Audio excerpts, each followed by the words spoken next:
According to the National Library of Medicine, approximately 700,000 children died from vaccine-preventable diseases in 2018. Deaths like these are a serious and persistent issue in society today. So why do people continue to refuse getting vaccines and denying the benefits they bring?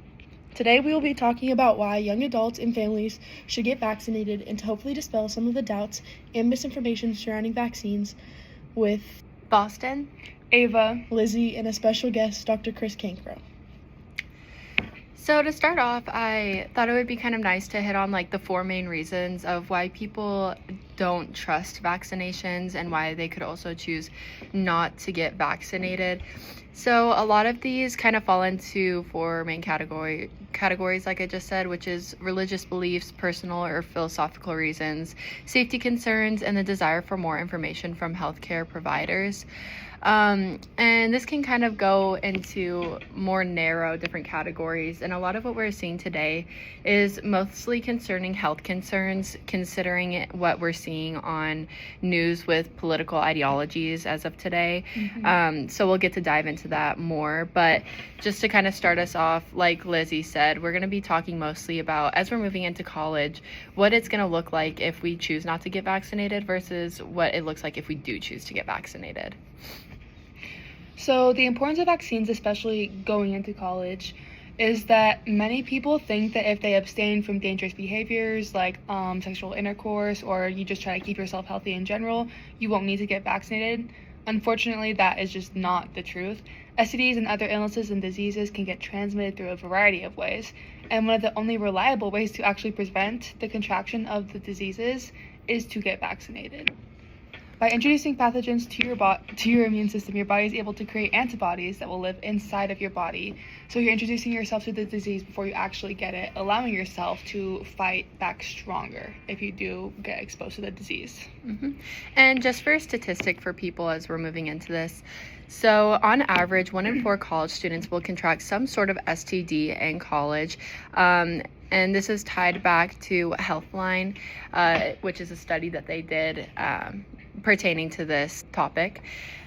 And then on top of that, this high amount of students getting infected is due to the amount that only 59% of college students have actually received a vaccine such as HPV or any other STD vaccine that can help prevent these. And this isn't just about STDs either. This is also about illnesses that you can contract. And it's not just about keeping yourself safe, but also the people around you safe. Also, it's important to note that a lot of these illnesses and vaccines that you're getting as a young child, they a lot of the time lead to death for those who aren't vaccinated. And even now, with going into college, like Boston said, and having 1 in 4 college students contracting an STD, these STDs aren't just an illness that you're going to have for the rest of your life, but they can cause permanent damage to your body, and they can lead to death in you or somebody else if you end up contracting an STD and giving it to somebody else who's more vulnerable. Exactly. And an even scarier part of that is you can contract an STD and not know that you're actually carrying it, and you could be unknowingly spreading it around to people. Because not all people show signs of having STDs until months after, because it can remain dormant in their immune system. And like Lizzie touched on, you can contract STDs from many varieties of ways. They can enter in your body, many different varieties. You can get STDs around your mouth. You can also contract STDs from different public contacts. There's actually a study going on right now about how there's a possibility of STDs being contracted from public restrooms due to sitting on toilet seats, which is just a very scary thought to have put in your head, you know? And I think another important thing to note here is that not only would you be doing a service to yourself if you get vaccinations, but you're also doing a service to others. By preventing you from getting the disease, you're also preventing the possibility of you spreading this disease. You are doing a favor to your neighbor. Herd immunity is a very real thing when it comes to vaccines and diseases, and there's really only a lot of benefits for most of the currently recommended vaccines. And then, like we said, we're mostly talking about this because we are all students that are hopefully going to be moving on to college. And even after college, many people may be looking into having families and having children of their own. And so it's important, and we're urging you to do your own research, to reach out to your healthcare physicians, not just listen to things that are going on in the news or that politics are talking about, because they aren't the scientists. We need to be seeking out the people doing the research, really playing their part, people that know what they're talking about, you know. And so we just really urge you guys, as not only as you're going into college, but also as you're planning on having your own families, make sure that you're doing vaccination research for your children to keep them safe. I think also it's important, like, as of right now, your healthcare has been in your parents' hands, and it's now time for us and people going into college to, like, take your healthcare into your own hands and not just take everything at face value. Do in-depth research, know and understand what's going on in the world around you. Understand that, like, MMR vaccines are very important, and that we're seeing problems with MMR coming back up in society because of lack of vaccinations. And so you need to understand why vaccines are important, but also what's happening because people aren't getting them. Okay, and now we're going to hear from our special guest, Dr. Cancro. So today I just kind of wanted to get a little bit of your experience as, again, a primary healthcare provider when it comes to vaccines. Have you found that throughout the years people are less likely to get them, or has it been kind of an increase? So I guess my experience here in Billings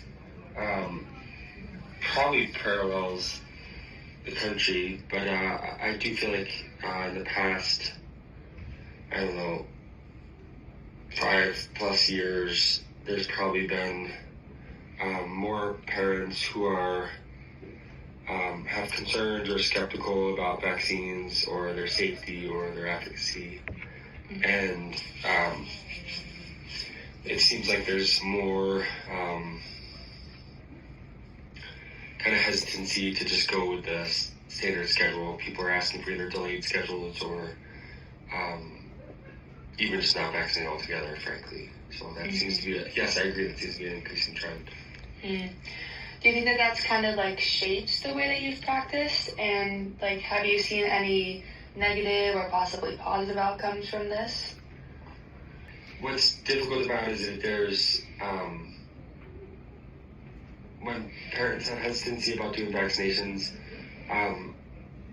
what I tend to find is, kind of explain to them that, other than basically clean water and, things like sewers and separating out fresh water from dirty water has saved most people vaccines, probably number 2 in terms of infectious disease prevention, and then antibiotics are number 3. So I try and really advocate for that. But there's not a ton of time in a well-child visit to debate the risks and benefits of every individual vaccine that used to be kind of routine. Does that make sense? So that's challenging. For some people, and also a lot of times, I hate to say it, but people's minds are made up. And so we're left with kind of this dilemma of, some people who care for children will frankly not even see kids who are vaccinated in an effort to try and protect their other kids. But this is not the children making the decision, it's the parents making the decision. So I have not made that decision. I'll see any kid no matter what. Even if the parents go against my recommendation, just because the kid needs to be seen. I don't have to see them. So it's kind of like a little bit of an ethical dilemma. You saw the measles outbreak. I think there was over 1,000 cases in the past year of measles.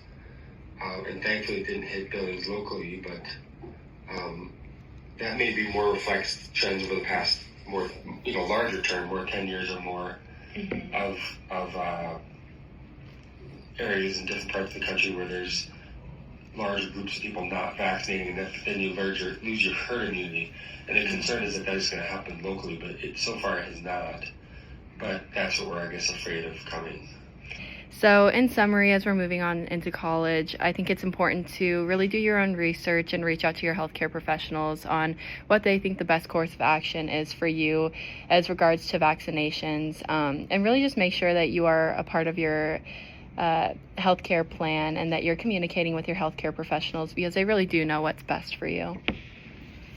And then after hearing everything today, I want you guys to go out, know what vaccines you have, and understand that, and talk to your parents and do your own research and decide what vaccines are best for you. Thank you, everybody, for listening to our podcast, and we hope that we see you again next time.